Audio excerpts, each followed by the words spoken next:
Good morning, students. Today we will discuss about reproductive physiology.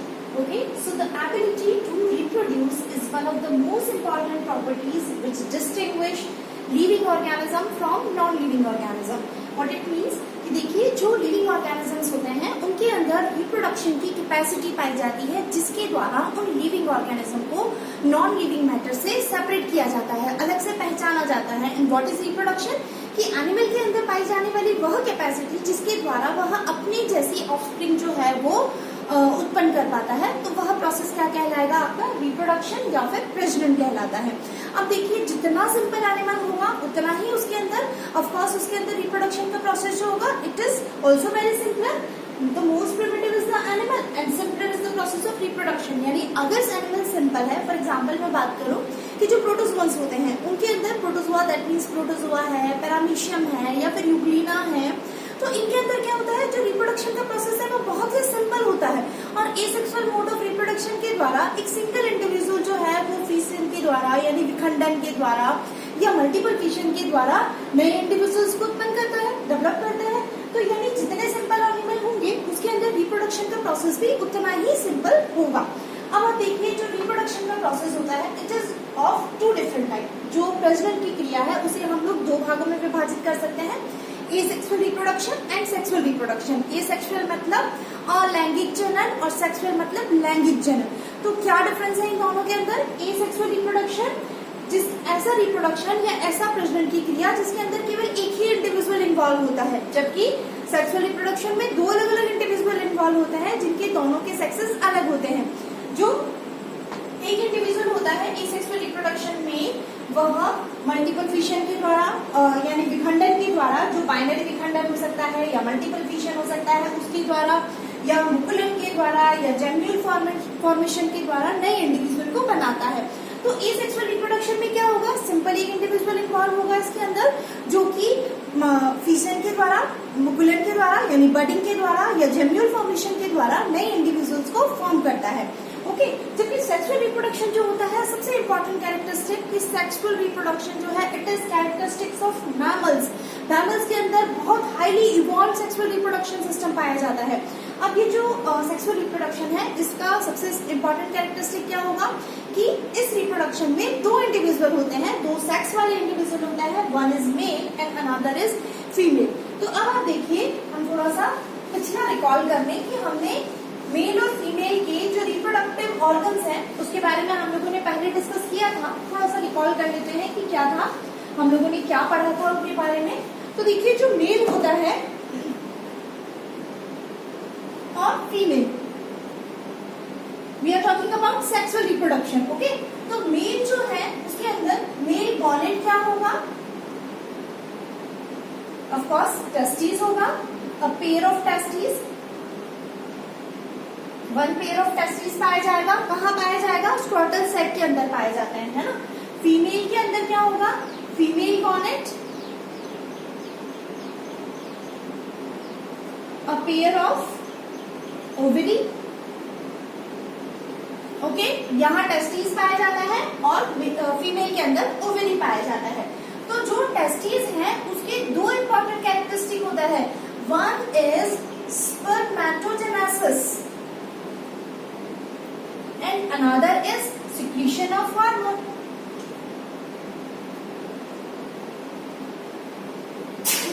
Sorry. Secretion of hormones. Okay. Similarly, जो female ovary है जो कि one pair के अंदर उपस्थित होंगी, इसके भी दो इंपॉर्टेंट फंक्शन होंगे. One is oogenesis and another is secretion of hormone. अगर आपको याद हो तो जो मैं हेटेरोक्राइन ऑर्गन की बात कर रही थी तो मैंने आपको बताया था कि testis as well as ovary and as well as pancreas, all three organs are known as heterocrine organ और डुअल फंक्शन ऑर्गन. यानी दो अलग अलग तरह के फंक्शंस जो है ये परफॉर्म करते हैं, इसीलिए इन्हें डुअल फंक्शनिंग ऑर्गन या फिर हेटेरोक्राइन ऑर्गन कहते हैं. तो यहाँ पे देखिए जो मेल के अंदर मेल गॉनेट टेस्टिस पाया जाता है, जो स्क्रोटल सेक के अंदर पाया जाता है आउटसाइड द एब्डोमिनल कैविटी, उनके दो फंक्शन है. One is spermatogenesis and another is secretion of hormone. Similarly जो फीमेल गॉनेड है, फीमेल गॉनेड ओवरी होता है जो कि एब्डोमिनल कैविटी के अंदर पाई जाएगी और 1 पेयर ऑफ ओवरी पाई जाती है। और इसके भी 2 इंपॉर्टेंट फंक्शन है, one is oogenesis and another is secretion of hormone. So spermatogenesis that means formation of sperm और स्पर्मेटोजोआ, स्पर्म को हम लोग स्पर्मेटोजोआ भी बोलते हैं, ठीक है। तो स्पर्मेटोजेनेसिस का मतलब क्या होगा, टेस्टिस का मेन फंक्शन क्या हो गया, spermatogenesis that means formation of sperm, जो मेल गैमेट है उसका निर्माण करना। What is sperm, sperm is male gamete,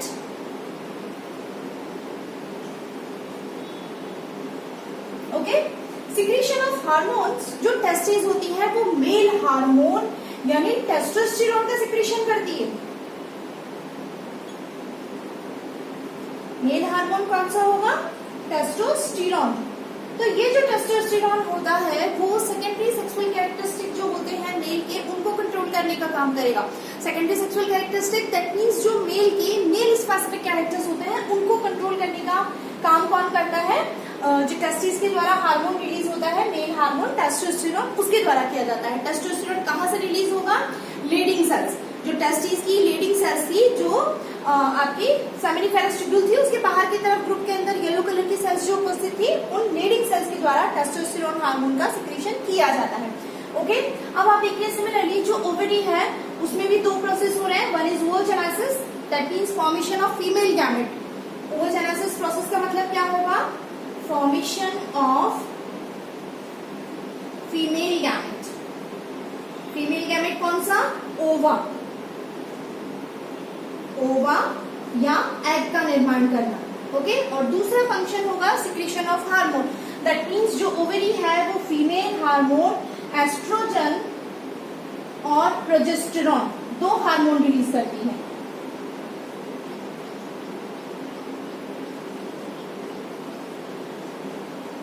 okay. तो फीमेल की ओवरी से 2 हार्मोन रिलीज होंगे, one is oestrogen and another is progesterone. जो एस्ट्रोजन होगा प्रोजेस्टेरॉन होगा, they are known as female hormone, है ना। जिस तरह से टेस्टोस्टेरोन मेल हार्मोन कहला रहा है, सिमिलरली एस्ट्रोजन और प्रोजेस्टेरॉन जो होंगे वो फीमेल हार्मोन कहलाएंगे और ओवरी से रिलीज होंगे।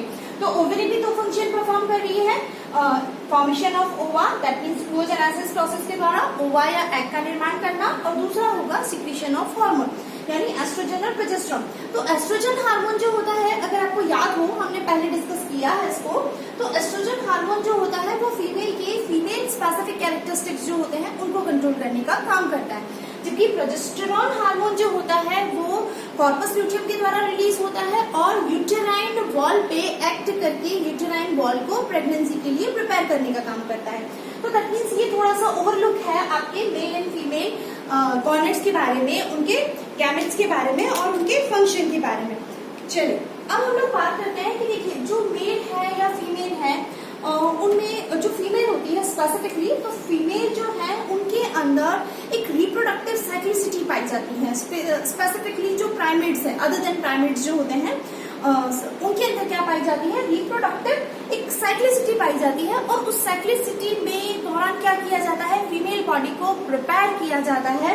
किसके लिए प्रिपेयर किया जाएगा, इसके अंदर उसकी बॉडी में इस तरह के साइक्लिक चेंजेस होते हैं जिसकी वजह से वो फर्टिलाइजेशन के लिए and as well as pregnancy के लिए प्रिपेयर की जाती है। तो वो जो साइक्लिसिटी पाई जाती है फीमेल में, प्राइमेट्स में अलग होगी और अदर देन प्राइमेट्स में अलग होगी। तो जो फीमेल के अंदर रिप्रोडक्टिव साइक्लिसिटी पाई जाती है, it is of 2 different types in mammals, one is oestrus cycle and another is menstrual cycle, okay. तो इसके बारे में थोड़ा सा डिस्कस कर लेते हैं आज।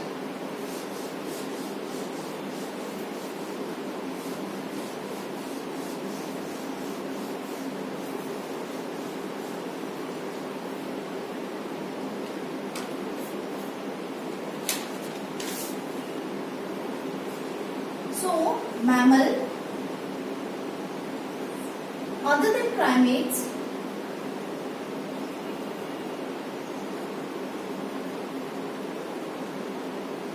do not menstruate.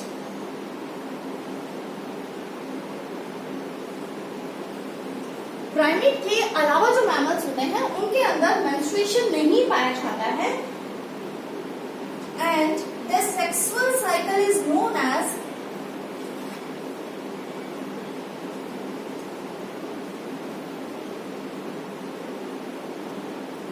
Oestrus cycle. Okay, क्या कहलाएगा? अदर देन प्राइमेट्स जो मैमल्स हैं उनके अंदर जो सेक्सुअल साइक्लिसिटी पाई जाती है वो मेंस्ट्रुएशन नहीं होता है, मेंस्ट्रुअल साइकिल नहीं होता है, and that cycle is known as oestrus cycle in non primates. But the reproductive system of female primate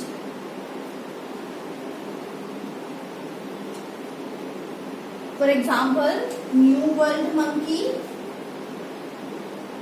primates के अंदर कौन आएंगे? न्यू वर्ल्ड मंकी आएगा, एप्स आएंगे एंड ह्यूमन बींग्स आएंगे, ह्यूमन फीमेल जो है वो। shows regular cyclicity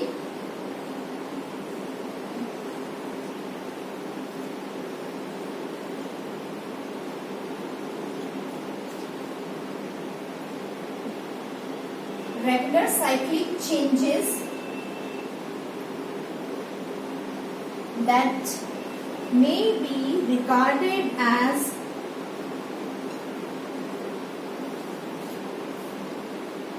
periodic preparation for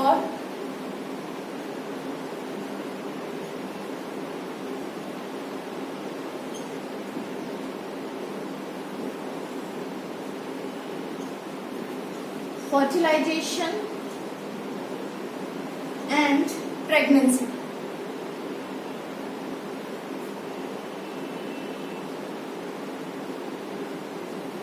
So this pattern of event is known as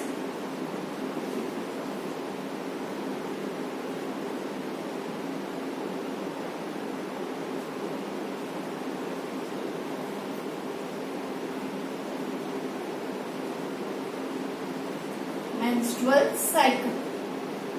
okay, तो देखिए यहाँ पे क्या है, जो मैमल्स में अदर देन प्राइमेट्स एनिमल्स जो हैं वो क्या करते हैं, उनके अंदर मेंस्ट्रुएशन नहीं पाया जाता है, and that sexual cycle in female उन्हें क्या कहा जाएगा? वह साइकिल क्या कहलाएगा? एस्ट्रस साइकिल कहलाता है। जबकि जो रिप्रोडक्टिव सिस्टम होता है फीमेल प्राइमेट का, फॉर एग्जांपल फीमेल प्राइमेट्स में कौन आएगा? न्यू वर्ल्ड मंकीज आएंगे, एप्स आएंगे, ह्यूमन बिग होंगे, तो ह्यूमन फीमेल्स होंगी। That means shows regular cyclic changes that may be regarded as periodic preparation for fertilization and pregnancy. So this pattern of event, this regular cyclicity of event that is preparation for fertilization and pregnancy. So these cyclic events are combinedly known as menstrual cycle in primates. Okay? तो ये जो होगा वो क्या कहलाएगा? तो इसका मतलब क्या हुआ? मैमल्स के अंदर फीमेल में दो रिप्रोडक्टिव साइकिल्स पाए जाते हैं, दो सेक्सुअल साइकिल पाए जाते हैं. One is estrous cycle and another is menstrual cycle.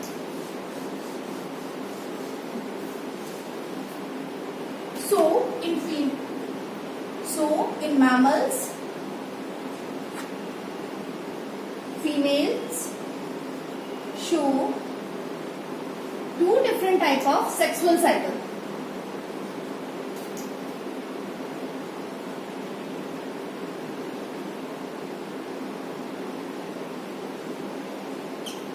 One is estrous cycle, another is menstrual cycle. इसका मतलब जो मैमल्स की फीमेल है उनके रिप्रोडक्टिव सिस्टम में जो रेगुलर साइक्लिक चेंजेस होते हैं वो दो प्रकार के साइकिल शो करते हैं. एक तो होगा एस्ट्रस साइकिल एंड दूसरा होगा मेंस्ट्रुअल साइकिल. जो फीमेल प्राइमेट्स हैं उनमें मेंस्ट्रुअल पाया जाएगा और अदर देन प्राइमेट्स जो होंगे उनके अंदर एस्ट्रस साइकिल पाया जाएगा. सो नेक्स्ट क्लासेस में जो अपनी आगे वाली क्लासेस हैं उनके अंदर हम लोग बात करेंगे एस्ट्रस साइकिल के बारे में और मेंस्ट्रुअल साइकिल के बारे में. Thank you so much.